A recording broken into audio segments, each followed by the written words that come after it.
Bonjour tout le monde, je me présente Étienne Bélanger, je suis planificateur financier à la Banque nationale et aujourd'hui, je viens vous présenter mon top 5 des mythes en planification financière.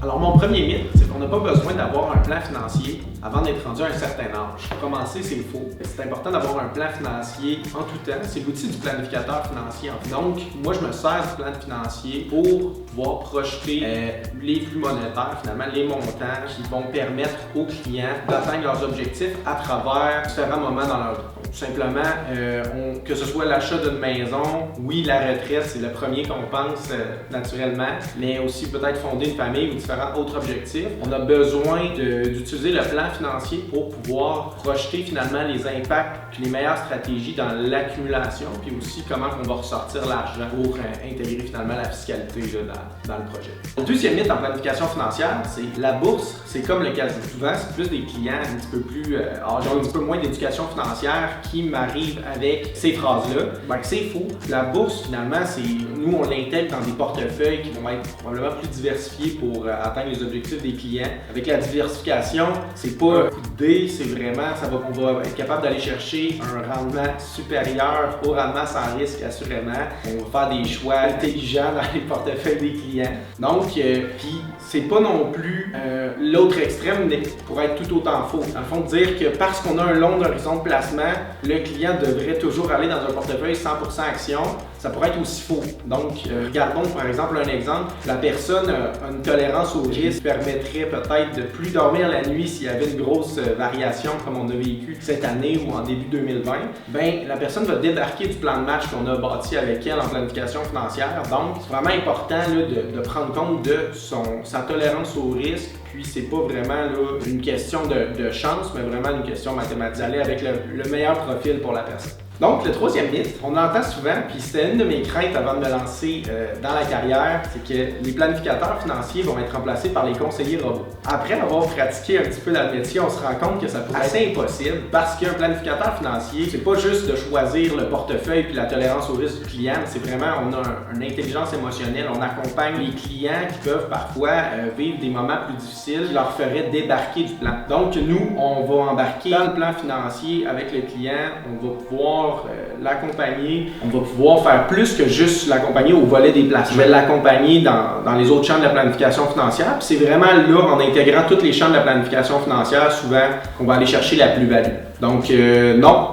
les planificateurs financiers ne seront pas remplacés par les conseillers robots. Le quatrième mythe, c'est un planificateur financier ne sert uniquement qu'à faire du placement. Ben, c'est faux, parce qu'en planification financière, comme j'ai mentionné précédemment, on a 7 champs. Par exemple, un des volets que je regarde avec les clients souvent, qu'on pense moins, c'est les aspects légaux. L'importance d'avoir une convention de vie commune, d'aller refaire le testament. On va regarder, dépendamment de la situation du client, différents volets légaux pour venir protéger le client. On a aussi, oui, on va toucher les placements, comme je dis, mais après ça, on va faire la planification financière, la retraite, de la succession.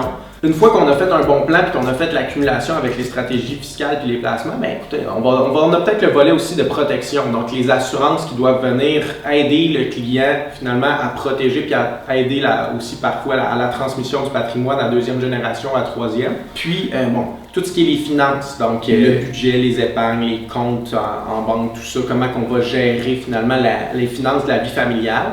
Puis le dernier volet, et non le moins, le plus intéressant que j'ai peut-être un peu spoilé à l'avance, c'est la fiscalité. C'est lui que j'aime le plus travailler avec mes clients parce que je vois vraiment là que c'est là qu'on va aller chercher la plus grosse plus-value, qu'on va faire la plus grosse différence dans la vie du client, surtout au Québec où on le sait, les impôts, ça coûte cher. Et le dernier mythe, et non le moindre, on ne peut pas faire de plan financier sans budget. Celui-là, il est un peu vrai, un peu faux. En fait, dans la planification financière, c'est sûr que l'important, c'est d'aller chercher, d'isoler la variable du coût de vie. Donc, le budget, c'est sûr qu'on est capable de l'utiliser pour aller chercher le coût de vie. Oui, ça peut être utile, effectivement, dans ce cadre-là, mais parfois, c'est le plan financier qui va amener à refaire l'exercice budgétaire pour le client. On va devoir faire le processus inverse parce que les clients, ils vont vouloir nous mettre une variable qui n'est pas nécessairement comme dans les cas d'université, mais ils vont dire, moi, là, il faut que j'arrête de travailler à tel âge. OK, mais on n'arrive pas avec toutes les variables comme dans une analyse de cas. Donc, on va devoir faire le cheminement inverse puis lui dire, pour arriver à prendre votre retraite à tel âge, Ben, la variable que le client peut contrôler le plus, c'est le coût de vie. Fait qu'on va devoir faire l'exercice budgétaire pour le ramener peut-être un petit peu plus à la baisse si le client n'y arrive pas. Pourquoi choisir la banque comme employeur? Ben, personnellement, moi, j'ai pas choisi directement en sortant de l'université la banque. Fait que j'ai eu un cheminement un peu particulier. J'ai commencé dans une boîte de courtage privé à mon compte. Je voulais me lancer en affaires puis pouvoir bâtir mon entreprise puis finalement la vendre et tout ça.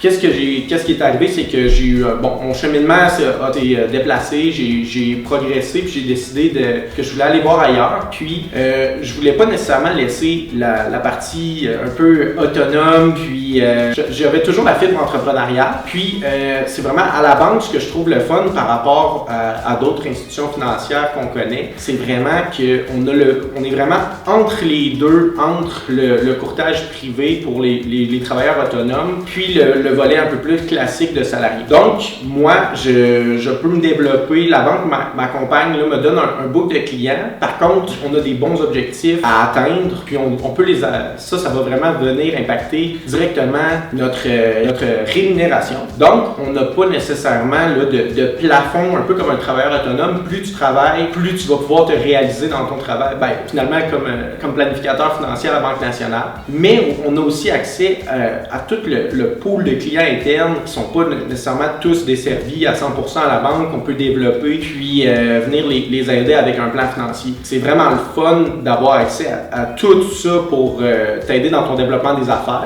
Aussi, il y a d'autres personnes la banque c'est un bon employeur pour aider à progresser si tu veux faire un bon cheminement de carrière. Donc, on a aussi d'autres personnes que je connais, d'autres collègues qui, eux, sont rentrés directement pendant leurs études à la banque. Puis, au fur et à mesure que leur bac avançait, ils ont pu cheminer, apprendre. Puis, lorsque le bac en planification financière a été terminé, ils ont pu commencer finalement sur la chaise de planificateur financier directement en sortant avec l'expérience, comme toutes les formations pour maîtriser les outils puis partir en force. Puis, quand tu pars avec le vent dans les voiles dans une carrière comme ça, ben, il n'y a pas vraiment de limite où c'est que ça peut t'amener. Fait que je trouve ça vraiment intéressant. Je voulais prendre le temps de remercier le Repful pour l'invitation aujourd'hui. Vraiment apprécié. Puis veuillez me contacter soit sur LinkedIn ou je vais vous laisser mon courriel dans la vidéo ci-dessous. Puis vous allez pouvoir rentrer en contact avec moi pour avoir plus d'informations sur mon cheminement. Comme vous, j'ai fait mon cheminement à l'Université Laval. Puis on ne sait jamais avec 2-3 petits conseils où c'est ça pourrait nous mener.